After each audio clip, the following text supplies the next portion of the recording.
AP వ్యాప్తంగా group two అభ్యర్థుల ఆందోళనలు కొనసాగుతున్నాయి. రాష్ట్ర విధానంలో తప్పులు సరిచేయకుండా పరీక్షలు నిర్వహించటంపై అభ్యర్థులు ఆగ్రహంతో ఉన్నారు. రాష్ట్ర వ్యాప్తంగా ఆందోళనలకు దిగారు. అదే సమయంలో అభ్యర్థుల ఆందోళనను పరిగణలోకి తీసుకున్న రాష్ట్ర ప్రభుత్వం దీనిపై స్పందించింది. ఏపీపీఎస్సీకి సీఎం చంద్రబాబు లేఖ రాశారు. కానీ ఆ లేఖకు ఏపీపీఎస్సీ నుంచి తగిన స్పందన రాలేదు. ఎమ్మెల్సీ ఎన్నికల కోడ్ నేపథ్యంలో గ్రాడ్యుయేట్స్కి ప్రయోజనం కల్పించే నిర్ణయాన్ని తీసుకోలేమని ఏపీపీఎస్సీ కార్యదర్శి తేల్చి చెప్పినట్టు సమాచారం. అయితే సీఎం చంద్రబాబు లేఖ రాసినా స్పందించకపోవటం ఏమిటి అన్న ప్రశ్న ఉత్పన్నమవుతోంది. రోస్టర్ విధానంలో తమకు నష్టం జరుగుతుందని, ఎటువంటి పోస్టులు తమకు దక్కే అవకాశం లేదని అభ్యర్థులు ఆందోళన చెందుతున్నారు. నోటిఫికేషన్లో రోస్టర్ మార్చిన తర్వాతే ప్రధాన పరీక్ష నిర్వహించాలని డిమాండ్ చేస్తూ అభ్యర్థులు ఆందోళన బాటపట్టారు. అయితే ఆందోళన చేస్తున్న అభ్యర్థులపై పోలీసులు లాఠీచార్జ్ చేయటం ఉద్రిక్తంగా మారింది.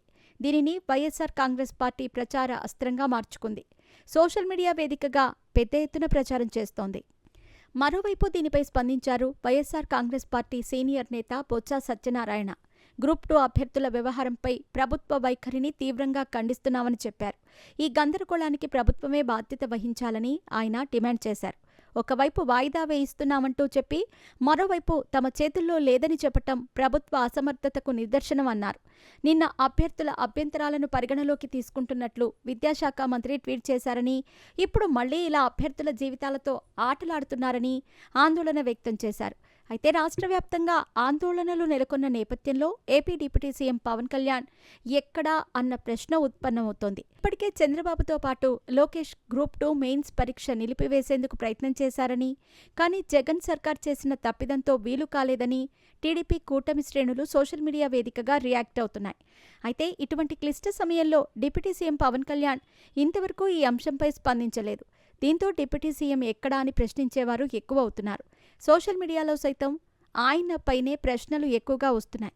దీనిపై డిప్యూటీ సీఎం పవన్ కళ్యాణ్ స్పందించే అవకాశం ఉన్నట్టు ప్రచారం నడుస్తోంది. 2023 డిసెంబర్లో గ్రూప్-2 పరీక్ష నోటిఫికేషన్ వైఎస్సార్ కాంగ్రెస్ పార్టీ హయాంలో విడుదలైంది. కానీ అప్పట్లో రాజకీయ ప్రయోజనాల కోసం పాకులాడారని, రోస్టర్ విధానం పెట్టించే జగన్మోహన్ రెడ్డి అని టీడీపీ కూటమి శ్రేణులు ఆరోపిస్తున్నాయి. దీనిని వైఎస్సార్ కాంగ్రెస్ పార్టీ శ్రేణులు రియాక్ట్ అవుతున్నాయి. రాష్ట్ర ప్రభుత్వం పరిధిలోనే ఏపీపీఎస్సీ ఉంటుంది కదా, ఒక రాష్ట్రానికి సీఎం లేఖ రాస్తే ఏపీపీఎస్సీ స్పందించకపోవటం ఏంటనేది అనుమానం వ్యక్తం చేస్తున్నాయి. అదే సమయంలో ఏపీపీఎస్సీ బోర్డులో వైఎస్సార్ కాంగ్రెస్ మనుషులు ఉన్నారని టీడీపీ శ్రేణులు అనుమానిస్తున్నాయి.